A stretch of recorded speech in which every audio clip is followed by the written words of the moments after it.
Kabar gembira, Kementerian Sosial akan luncurkan program perlindungan sosial sepanjang hayat, mulai dari lahir sampai meninggal. Perlindungan sosial sepanjang hayat. Jadi kita menjadi bagian dari upaya untuk mewujudkan perlindungan sosial sepanjang hayat. Ini adalah pendekatan holistik yang menjamin kesejahteraan setiap individu dari lahir hingga meninggal. Minal mahdi ilal lahdi. Perlindungan sosial itu mencakup berbagai aspek seperti perlindungan dan jaminan sosial, maka kita ada dirjennya, pemberdayaan sosial ada dirjennya, serta rehabilitasi sosial ada juga dirjennya. Dengan tujuan, Bapak Ibu sekalian, nanti saya akan bicara beberapa hal. Yang pertama, mengingatkan apa yang dipesankan oleh Pak Prabowo Subianto pada saat pelantikan beliau 20 Oktober 2024 di MPR. Ini yang disampaikan. Cita-cita bangsa kita adalah bangsa yang gemah ripah loh jinawi, toto tentrem kertora harjo, bangsa yang baldatun toyibatun warobun ghafur, bangsa di mana rakyat cukup pangan, cukup sandang, cukup papan. Cita-cita kita adalah melihat wong cilik iso gemuyu, wong cilik bisa senyum, bisa tertawa. Ini pesan yang sangat penting, saya kira, yang berkaitan erat dengan bidang tugas Kementerian Sosial, mengurusi orang kecil, orang yang belum beruntung, orang yang susah, orang yang selama ini terpinggirkan. Maka itu tugas kita adalah bagaimana membuat mereka senyum. Jangan sekali-kali berpikiran ingin membuat mereka susah. Misalnya dibohongi, misalnya dipegang nomor rekeningnya, misalnya menggiring-giring kepada hal yang tidak benar. Itu adalah hal-hal yang membuat mereka tidak senyum, tapi justru sebaliknya mereka akan sedih. Ingat ya, ingat pesan ini dari Pak Presiden, tolong diingat-ingat. Paham? Paham? Kurang kompak, paham? Jelas? Oke. Kemudian tema besar kita, tema besar Kementerian Sosial. Diingat betul. Saya mohon kalau dicatat, kalau enggak diingat. Perlindungan sosial sepanjang hayat. Jadi kita menjadi bagian dari upaya untuk mewujudkan perlindungan sosial sepanjang hayat.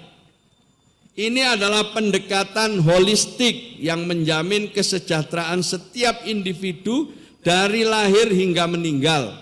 Minal mahdi ilal lahdi. Perlindungan sosial itu mencakup berbagai aspek seperti perlindungan dan jaminan sosial, maka kita ada dirjennya, pemberdayaan sosial ada dirjennya, serta rehabilitasi sosial ada juga dirjennya, dengan tujuan mengatasi kerentanan kemiskinan dan risiko sosial sepanjang kehidupan. Inilah contoh atau paling enggak urut-urutannya perlindungan sosial sepanjang hayat sebagai pengingat kita semua aja. Yaitu Bapak Ibu sekalian, pemerintah punya program sejak pranikah. BKKBN, Kementerian Agama itu melakukan suatu pendidikan dan pembangunan pranikah melalui berbagai program. Setelah itu menikah, hamil itu dengan programnya banyak sekali. Kemudian punya anak umur 1 tahun, 2 tahun, 3 tahun, 5 tahun, sampai dia sekolah. Pada saat sekolah dia juga punya kartu Indonesia Pintar misalnya. Sampai lulus SMA,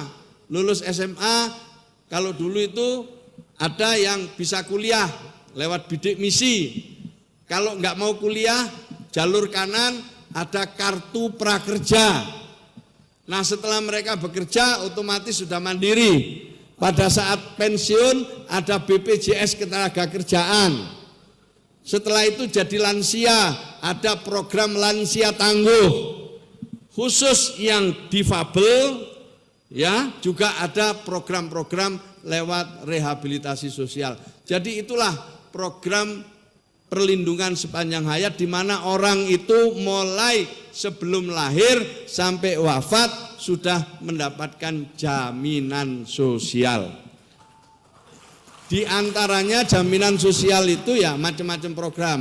Untuk Kementerian Sosial salah satu program yang cukup lama dan menjadi anchor itu adalah program Keluarga Harapan. Itu salah satu contohnya.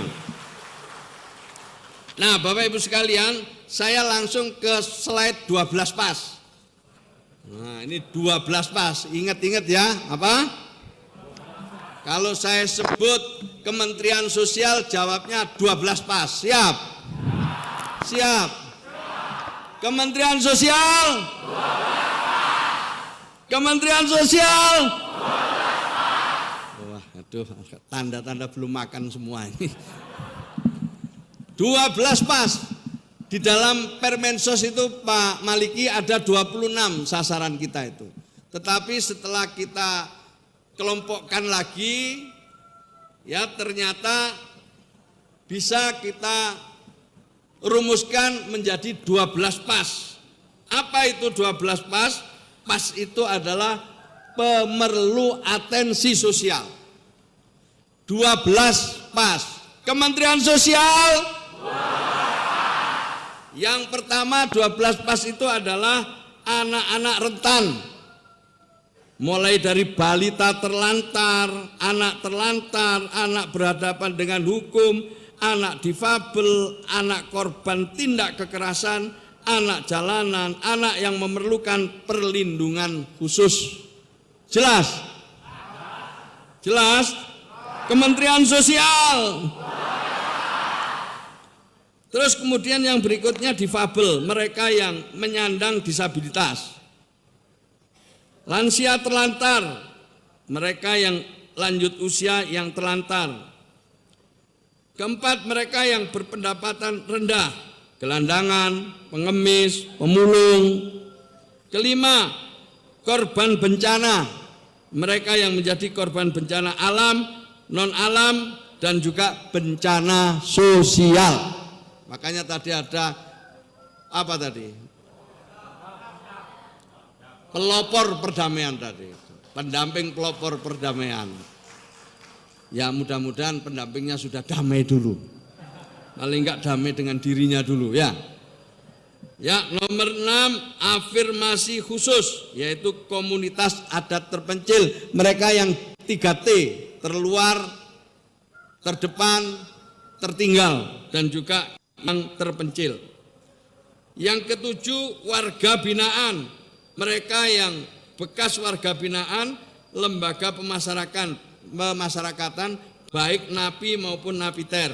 Jadi ini setelah selesai proses hukumnya, rehabilitasi sosialnya di Kementerian Sosial. Korban kekerasan, korban trafficking, pekerja migran bermasalah sosial. Ini yang termasuk bidang tugas kita.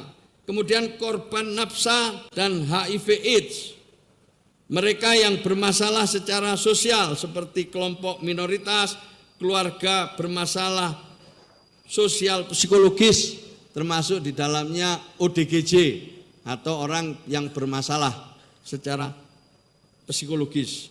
Kemudian yang terakhir adalah perempuan rentan, perempuan yang rawan ekonomi dan tunasusila. Yang terakhir adalah mereka yang masuk dalam kategori fakir miskin. Jelas? Jelas?